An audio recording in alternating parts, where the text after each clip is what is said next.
On the undercard of Canelo vs. Berlanga, the clash between Danny Garcia and Erislandy Lara has finally come to an end, and the boxing community already predicted the outcome. In the fight before that, Danny Garcia kind of going down in his own right. A lot of fans very disappointed. I heard the Q word in the crowd about 10 or 12 times to quit. People thought that Danny Garcia just kind of gave up. What was your assessment of what happened with Danny? Paycheck. He looked like he was here to get a paycheck, and he looked like something might be wrong with him, and the way that his father moved to stop the fight at the end suggested maybe his father saw something in training that made him aware that Danny was not going to be competitive against Erislandy Lara. So I'm impressed with Lara, but he wasn't in against a real opponent tonight. I feel good. I did my job. Fighting 12 rounds is hard work, especially against a tough fighter like Danny Garcia. He's a great champion in the lower divisions, like I said before. But now, I did what I had to do, and I feel great. First of all, I want to thank God. I want to thank Al Heyman. I want to thank Prime, my team, Garcia, all my fans around the world. I'm sorry. I came off a 2-year layoff. I stepped up a weight class. I tried to be great. It wasn't my night. No excuses.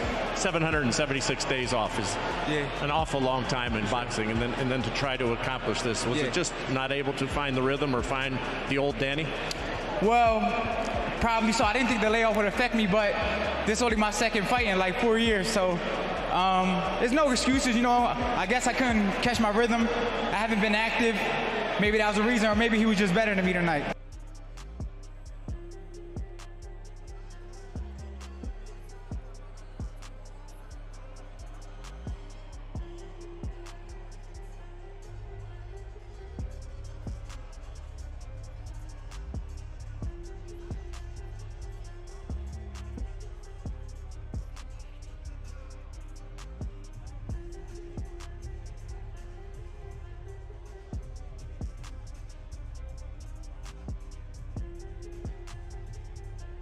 Leonard Ellerbe, who had been involved with Premier Boxing Champions, PBC, since its inception, believed that if Danny Garcia defeated then-current WBA middleweight title holder Erislandy Lara, he would have secured his place in the Boxing Hall of Fame. If Danny can pull it off, I think he goes into the Hall of Fame, Ellerbe said. He would join elite company. He further added, "It's going to be a great fight. Lara's style now, he sits down more on his punches. He doesn't move a lot. It will be a very good, fan-friendly fight." Haven Brady thought that the fight was 50-50. He explained that it depended on the fighters who would put on a showdown on fight night. He believed that both fighters had the potential to make a comeback during the fight. I'm answering, man. You see he threw you the oop just now, so I want him to answer, man. I want to know what he thinks. All right. I think it's 50-50. It just depends on which one show up. I feel like it's a layoff, so it all depends. It's a comeback fight for both of them. So I can't wait to see how it's gonna end.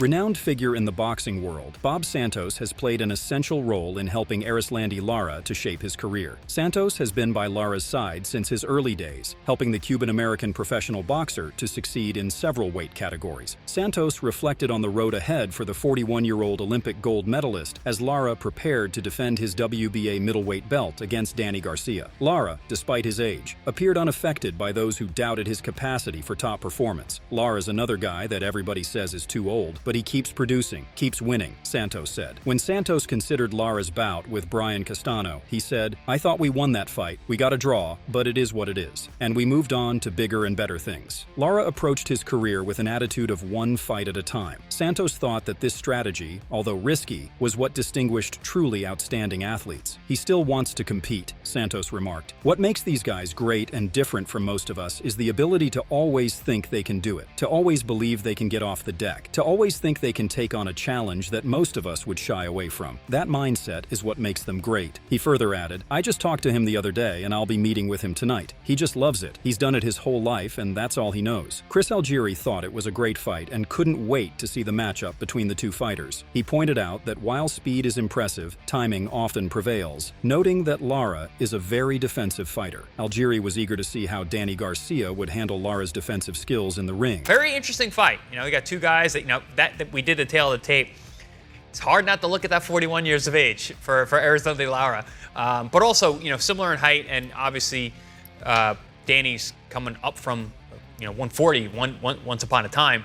Erislandy Lara was a 54-pounder. He's moved up to 60 now.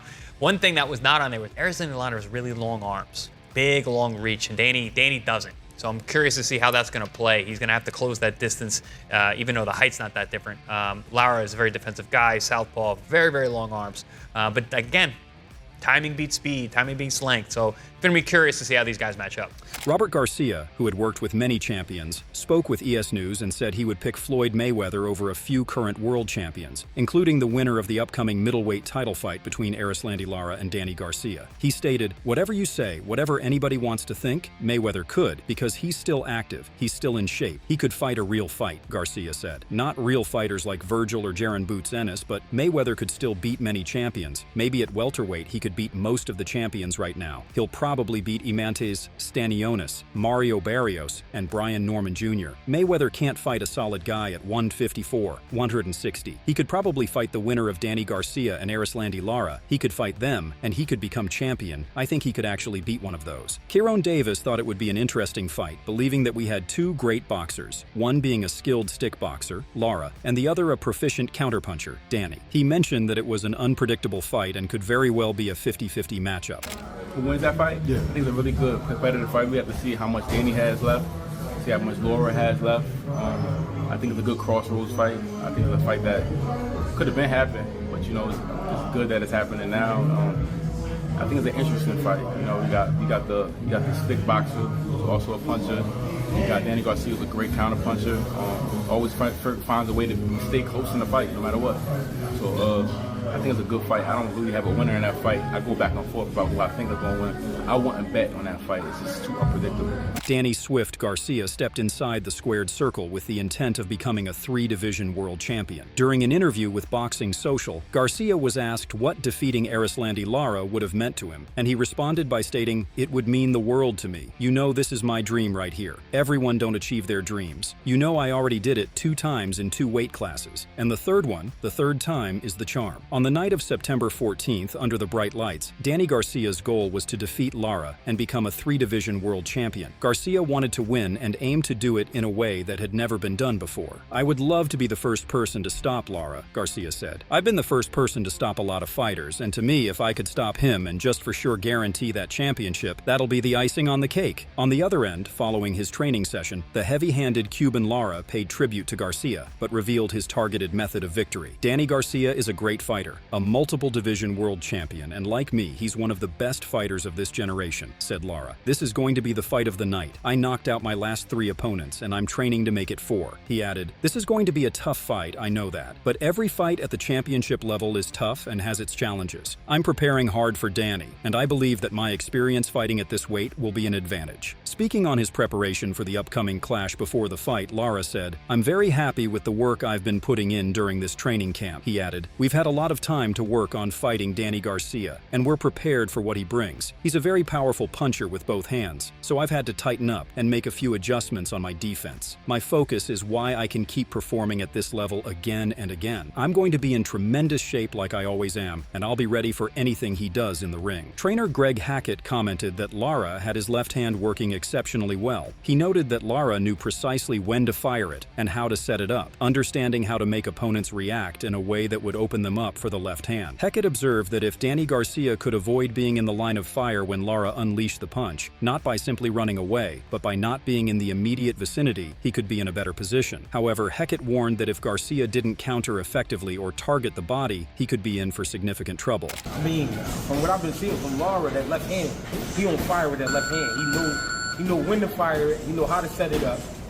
He know how to get you to react, to open up for the left hand. That's what I see. If Danny could get away from that left hand, not get away as in run, but when he fired that motherfucker, don't be right there. But he got to be able to counter. Danny not countering, and Danny not going to the body, it's going to be some trouble there. Before the fight, Danny Garcia's father, Angel Garcia, had willed himself once again to be in his corner, training his son just as he had promised he would all those years ago. He thought that it could be the opportunity that Danny has to become a champion. "For me, it will probably be the last time I get to see Danny become a world champion," Angel Garcia said. "In my mind, I hope I get to live another 15 years. But life isn't promised. You can't say you're going to live tomorrow because tomorrow isn't promised." Angel Garcia tirelessly crusaded to ensure that that Danny received the respect he deserved in boxing, often coming across as brash and insensitive to fellow boxers, trainers, or promoters. God gave me the gift of training. Why did God save my voice? His recovery from throat cancer. Because I'm Danny's voice. He's so humble and quiet, I needed to be that person for him, Angel Garcia once stated. Sean Porter said that even though Erislandy Lara was 41, he still believed it would be a nightmare for Danny Garcia. He acknowledged Lara's exceptional timing and noted that in many of Lara's past fights, he had relied heavily on this timing. Porter pointed out that when Lara's timing had been off, he had occasionally faltered. He felt the fight was a 50-50 matchup, attributing this partly to Lara's age and the fact that he no longer used his feet as much as he once did. Porter admitted uncertainty about the outcome, stating he wasn't sure who would win. I still think that this is, even though Erislandy is 41, I still think this is going to be a nightmare for Danny Garcia. You're right, he does have that timing, and I think that if anything, like a lot of his fights that I've seen in the past, he's always relied on that timing. When the timing wasn't there, we've seen him drop the ball a couple of times. I don't know, man. I think this is 50-50 only because Lara's 41 now and he hasn't used his feet as much as he used to in the past. But this is 50-50 and I don't know who's going to win it. Boxing never stops to bring drama and excitement amongst fans. What do you think about the fight? How did you see the fight unfolding? Who did you expect to win and cheered for? Share your thoughts in the comment section and make sure to subscribe and like if you enjoyed the video. Watch our other videos too on the screen right now.